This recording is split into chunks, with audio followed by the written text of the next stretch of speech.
اعوذ باللہ من الشیطان الرجیم بسم اللہ الرحمن الرحیم۔ شروع کرتا ہوں اللہ کے ببرکت نام سے جو بڑا رحمان اور رحیم ہے۔ السلام علیکم ورحمۃ اللہ وبرکاتہ۔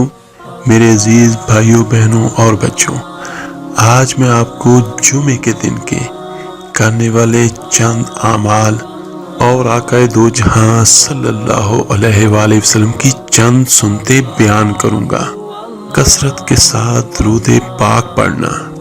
میرے آقا دو جہاں صلی اللہ علیہ وآلہ وسلم نے فرمایا، جمعے کے دن اور جمعے کی رات کو کثرت کے ساتھ مجھ پہ درود پڑھا کرو۔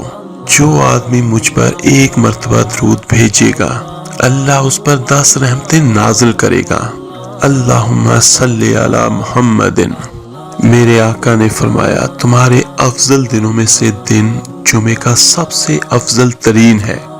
حضرت ابو ہریرہ اور حضرت حذیفہ رضی اللہ عنہ بیان فرماتے ہیں کہ رسول اللہ صلی اللہ علیہ وآلہ وسلم نے فرمایا، اللہ تبارک و تعالیٰ نے ہم سے پہلے لوگوں سے جمعہ دور رکھا تو یہودیوں کے لیے ہفتے کا دن اور عیسائیوں کے لیے اتوار کا دن تھا۔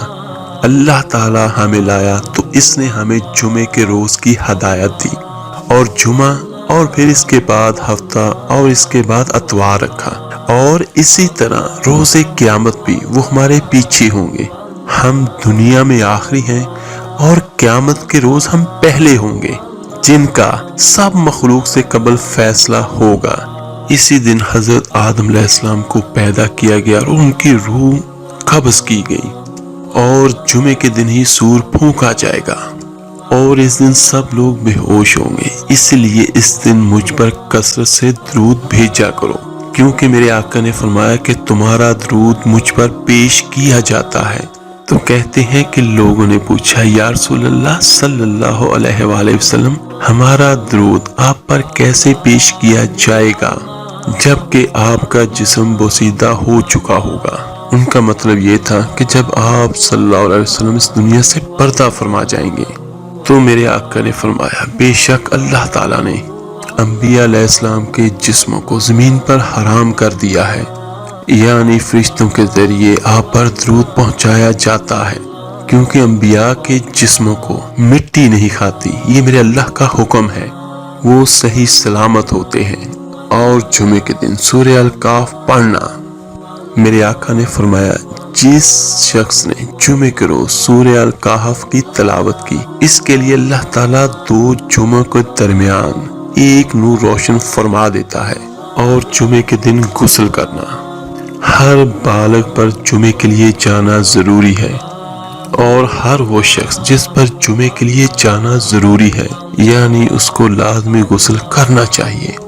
حدیث میں آتا ہے، جس شخص نے جمعے کے دن وضو کیا اس نے اچھا کیا، تو جس نے غسل کیا یہ افضل ہے۔ اور جسم کی صفائی جیسے ناخن وغیرہ کاٹنا اور اضافی بال جو ہیں وہ کاٹنا۔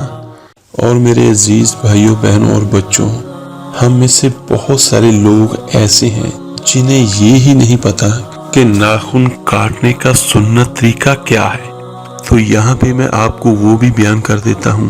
جمعے والے دن اگر آپ ناخن کاٹیں گے تو آپ کو اجر بھی ملے گا، اور کسی بھی سنت کو پورا کرنے کا فائدہ جو ہے دنیا میں بھی ملتا ہے اور آخرت میں بھی انشاءاللہ ضرور ملے گا۔ ناخن کاٹنے کا سنت طریقہ یہ ہے، آپ نے دائیں ہاتھ کی شہادت والی انگلی سے شروع کرنا ہے، ناخن کاٹنا ہے، اور ناخن کاٹتے ہوئے آپ نے چھوٹی انگلی تک پہنچنا ہے، انگوٹھا آپ نے چھوڑ دینا ہے۔ اس کے بعد آپ نے بائیں ہاتھ کی سب سے چھوٹی انگلی اس سے ناخن کاٹنا ہے، پھر آپ نے انگوٹھے تک جانا ہے اور اپنے انگوٹھے کے ناخن کاٹنا ہے، اور سب سے آخر میں دائیں ہاتھ کے انگوٹھے کا ناخن کاٹنا ہے۔ یہ سنت طریقہ ہے۔ اور پاؤں کے ناخن کاٹنے کا سنت طریقہ کیا ہے؟ آپ نے سب سے پہلے دائیں پاؤں کی چھوٹی انگلی سے ناخن کاٹنے شروع کرنے ہیں اور آپ نے انگوٹھے تک کاٹ لینے ہیں، اور پھر بائیں پاؤں کی آپ نے انگوٹھے سے شروع کرنا ہے اور چھوٹی انگلی تک چلے جانا ہے، چھوٹی انگلی پہ اینڈ ہو جاتا ہے۔ یہ ہاتھ اور پاؤں کا سنت طریقہ ہے ناخن کاٹنے کا۔ میرے آقا دو جہاں صلی اللہ علیہ وآلہ وسلم نے فرمایا، جو شخص جمعے کے دن اچھی طرح غسل کرے اور اچھی طرح سنوار کر وضو کرے، اپنے بہترین لباس میں سے پہنے، یعنی جمعے کے دن باقی دنوں کی نسبت اچھا لباس پہنے، اور اللہ نے اس کی قسمت میں گھر میں جو خوشبو لکھی ہو وہ لگا لے، یعنی گھر میں جو بھی خوشبو ہے، اور پھر جمعہ پڑھنے آئے اور لوگوں کی گردنیں نہ پھلانگے، یعنی جو آگے ہم سے بیٹھے ہوئے پہلی صفوں میں ان کو پھلانگ کر آگے نہ جائے، تو اس جمعے اور دوسرے جمعے کے درمیان کے سارے گناہ معاف کر دیے جاتے ہیں۔ اور پھر مسواک کرنا، جمعے کی سنتے بتاتے ہوئے آپ نے فرمایا اور تم پر مسواک کرنا لازم ہے۔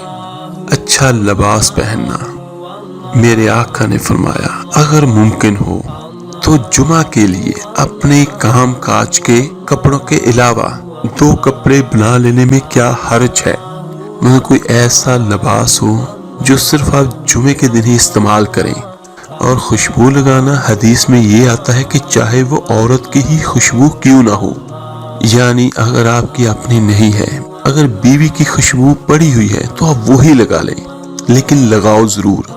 اور اس میں تھوڑا سا میں یہ بھی آپ کو کلیئر کر دیتا ہوں، اس میں خوشبو سے مراد ہے عطر وغیرہ یا کوئی اور خوشبو۔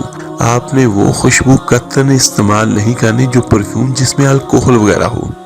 اس کے بعد تیل لگانا، جو شخص جمعے کے دن غسل کرے اور پاکیزگی حاصل کرے اور اپنے تیل میں سے تیل لگائے یا اپنے گھر کی خوشبو میں سے خوشبو لگائے اور پھر جمعہ پڑھے، اللہ تعالیٰ اس جمعے سے لے کر دوسرے جمعے تک کے سارے گناہ معاف فرما دیتا ہے۔ اور جب آپ نماز پڑھیں تو مسجد میں کوئی جگہ مقرر نہ کریں۔ کچھ لوگ ایسے ہوتے ہیں کہ جو مسجد میں صرف ایک ہی مخصوص جگہ پر نماز پڑھتے ہیں، اور اگر کوئی اور ان کی جگہ پہ کھڑا ہو تو وہ ڈسٹرب ہو جاتے ہیں۔ اور یہ بھی ہے کہ جمعے کے دن لوگوں کی گردنیں نہ پھلانگو، ورنہ اللہ تعالیٰ قیامت کے دن تمہیں لوگوں کے لیے پل بنا دے گا۔ کیونکہ یہ بہت اذیت کی بات ہوتی ہے کہ بعض اوقات لوگ کندھوں پر ہاتھ رکھ کے اس کو تنگ کر اس کو تنگ کر تو آگے بڑھتے ہیں۔ اور ایک بات جو سب سے اہم ہے کہ جو لوگ پہلے مسجد میں جاتے ہیں تو ان کو کیا کرنا چاہیے کہ وہ اگلی صفوں میں بیٹھیں، یہ نہ ہو کہ وہ پچھلی صفوں میں بیٹھیں اور بعد میں لوگ ان کو پھلانگتے ہوئے آگے پہلی صفوں میں جائیں، یہ غلط ہے۔ جابر بن عبداللہ رضی اللہ عنہ سے روایت ہے کہ جمعے کے دن رسول اللہ صلی اللہ علیہ وآلہ وسلم خطبہ ارشاد فرما رہے تھے کہ ایک آدمی مسجد میں داخل ہوا اور وہ قریب آ کر بیٹھنے کے لیے لوگوں کے اوپر سے گزرنے لگا، تو میرے آقا دو جہاں صلی اللہ علیہ وآلہ وسلم نے فرمایا بیٹھ جاؤ، تحقیق تم نے لوگوں کو تکلیف پہنچائی اور دیر سے آئے، تو اس سے منع کیا گیا ہے کسی کو اس کی جگہ سے نہ اٹھانا۔